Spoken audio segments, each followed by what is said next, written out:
Bom dia! Como está o seu dia hoje? Espero que esteja bem. E é muito bom estarmos juntinhas aqui, né? No programa Nova Dimensão, quadro de Mulher para Mulher. E hoje vamos falar sobre união e unidade. E para começarmos, eu quero que você preste atenção num texto que eu vou estar lendo na Bíblia Sagrada, encontra-se no livro de Atos, no capítulo 12, que diz assim: E por aquele mesmo tempo o rei Herodes estendeu as mãos sobre alguns da igreja para os maltratar. E matou à espada Tiago, irmão de João, e vendo que isso agradara aos judeus, continuou mandando prender também a Pedro, e eram os dias dos ázimos.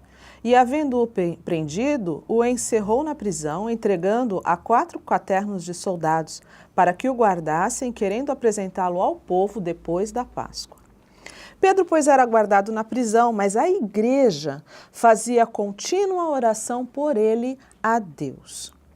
E quando Herodes estava para o fazer comparecer, nessa mesma noite, estava Pedro dormindo entre 2 soldados, ligado com as 2 cadeias, e os guardas diante da porta guardavam a prisão.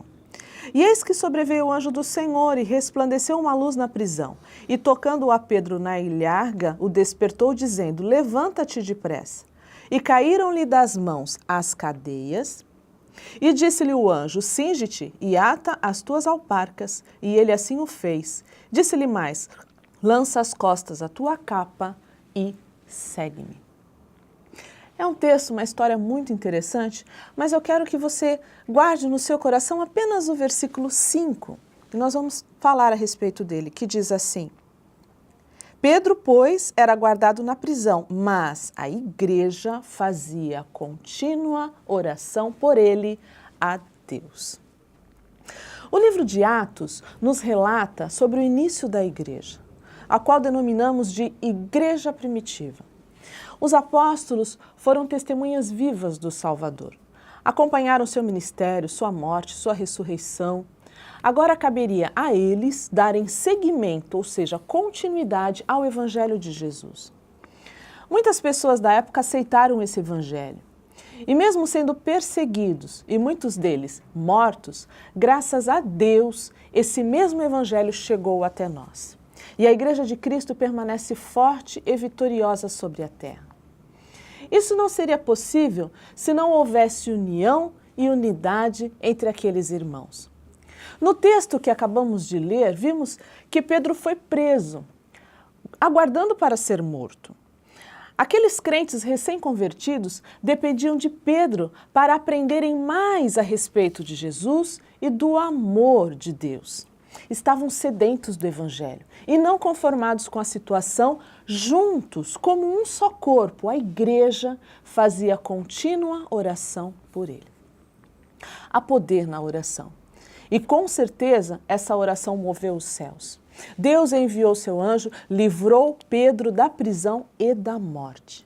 Isso porque uma igreja unida, em um mesmo propósito, num mesmo objetivo, buscavam a Deus em oração. Uma situação semelhante encontramos também no livro de Atos, só que lá no capítulo 16, onde Paulo e Silas, após terem sido açoitados, foram encarcerados. Seus pés, presos a troncos, estavam em uma situação muito desconfortável e dolorosa. Mas perto da meia-noite, os dois tiveram uma ideia. Vamos cantar e vamos orar. Essa situação não favorecia canções, e sim gemidos de dor, queixas. A Bíblia não fala de quem surgiu a ideia de cantar naquele momento, se foi de Silas ou se foi de Paulo. Mas ambos, em união e unidade, de comum acordo, iniciaram a serenata, que abalou os alicerces daquela prisão e libertou a eles e aos demais presos, além de também gerar a salvação do carcereiro. Esses 2 textos que estamos meditando nesta manhã nos levam a uma reflexão muito profunda sobre a importância de estarmos ligados uns aos outros. Somos igreja em um mesmo propósito, em união e em unidade, para que o poder de Deus se manifeste em nossas vidas. Lá em Amós 3:3 diz: Porventura andarão 2 juntos, se não estiverem de acordo? Pense comigo, se Paulo e Silas começassem a discutir sobre o assunto do cárcere, quem era de fato culpado de estarem lá, ou afirmando que ali não era hora nem lugar para cantar, ou porque estavam com muita dor, ou qualquer outra queixa, discordando um do outro, com certeza eles não viveriam aquele milagre.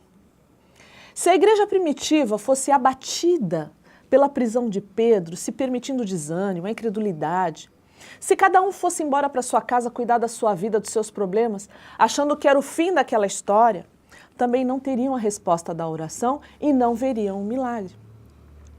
A oração, assim como lemos aqui na história da igreja primitiva, e a adoração, como vemos também na história de Paulo e Silas, são tão importantes quanto a união e a unidade entre irmãos.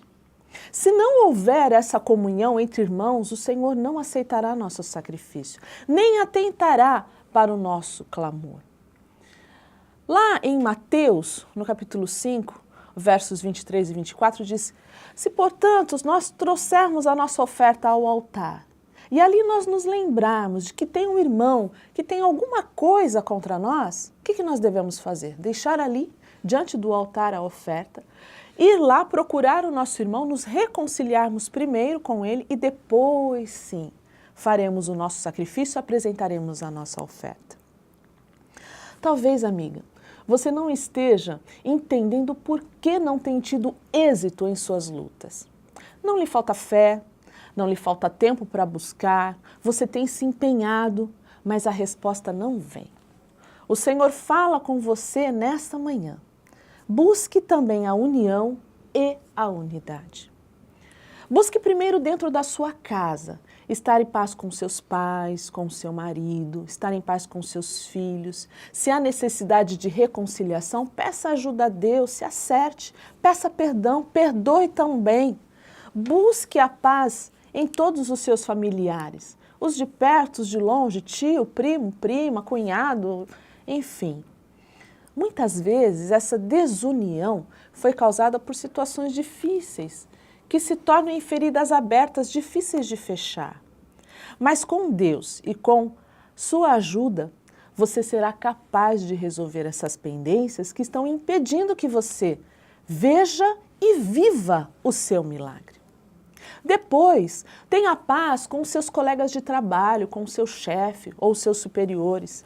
Se acerte, mostre na prática que você é verdadeiramente uma serva do Deus vivo. Sei que muitas vezes não é fácil também. Nem todos partilham da mesma fé que você, nem todos entendem o Evangelho de Jesus Cristo, mas com certeza terão uma grande oportunidade de conhecer através de sua vida e de suas atitudes. Feito tudo isso, agora sim, você está pronta para buscar, para orar, para cantar, para adorar, e Deus vai abalar as estruturas do inferno a seu favor. Você vai viver os maiores milagres da sua vida. Deus vai quebrar cadeias, vai libertar encarcerados. Deus vai livrar da morte, vai curar, vai salvar, vai libertar através da sua oração e adoração. O inimigo sabe a importância de estarmos unidos e o que isso significa diante de Deus. Por isso é que ele constantemente busca semear dissensões em nosso lar, na igreja, no nosso trabalho. Nós temos que estar atentas. Devemos seguir nossa carreira cristã sempre ligadas, buscando a união e a unidade. Para finalizar, eu quero que você fique com um versículo bastante conhecido, para que você alcance a Deus e tudo de melhor que Ele tem reservado para a sua vida e para a sua família. Está lá em Hebreus 12, no versículo 14, que diz assim: segui a paz com todos e a santificação, sem a qual ninguém verá o Senhor. Medite nisso nessa manhã. Deus abençoe a sua vida grandemente. Tenha um ótimo dia.